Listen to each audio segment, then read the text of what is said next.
Argentina final match হারার মূল কারণ কি? হারার মূল কারণ হইল তারা মিড কন্ট্রোল করতে পারছে না।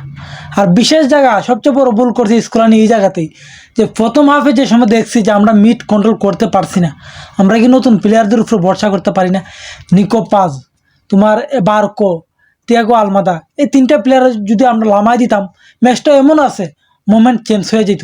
কিন্তু স্কলানি ভরসাই করতে পারছে না। এদের এনজো ফার্নান্দেজ, ম্যাকালিস্টার, রদ্রিগো টাপুল, এই তিনটার একটা ম্যাচে উঠাইয়া এই তিনটা প্লেয়ারে লামাইতো, খেলাটা দেখতে পারতাম, অন্য লেভেলে চলে যাইতো। কিন্তু না, যদি ওই দুই তিনটা সিদ্ধান্ত ঠিকঠাক মতন লইতে পারতো, আমি মনে করছিলাম, আশা করছিলাম ম্যাচ জিতার সম্ভাবনা ওইগুলো নেই।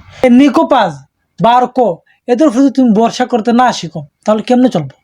পুরান প্লেয়ার এত চলে না। তুমি দেখতেছো যে 60 মিনিট, 70 মিনিট, 80 মিনিট পর্যন্ত কি মিড কন্ট্রোল করে খেলতেছে তোমার স্পেনে, কিন্তু তুমি তারপরেও তাদেরকে নামাও না। এনজো ফার্নান্দেজ এলাকা একটা আইছে, তারা উঠাও না। সে মিডফিল্ডে তো আজকে ভালো খেলতেছে না, তাকে উঠাও। এবার তোমার লিসান্দ্রো পারেদেস এলোকাট খাইছে, তারাও উঠাও। রদ্রিগো পড়লে উঠাও, তোর খবর ম্যাকালিস্টার শুদ্ধ উঠাও, উঠাইয়া ভালো মিডফিল্ডার লামাও। দেখতেছো ম্যাচ বারই হইতেছেন না, কিন্তু না, মানে পুরো ম্যাচ খেললে ওয়ান টার্গেট শট যদি নিতে না পারো বা এটাকেও যদি না দিতে পারো, তাহলে এই মিনিটে তুমি কী করবাই? তুমি খালি দেখতেছি একের পর এক তোমার ডিফেন্স চেঞ্জ করে কী হবে মিডই তোমার কন্ট্রোল না থাকে? তে সময় দেখছো যে স্পেন পুরো মাঠ কন্ট্রোল করে খেলতেছে, তুমি ডিবেক্সের ভিতরে বৈশাবি থাকছো। তো এমনি কী খেলা চলে? এই যে 2022 ওয়ার্ল্ড কাপ জিতছি আমরা, কী কারণে?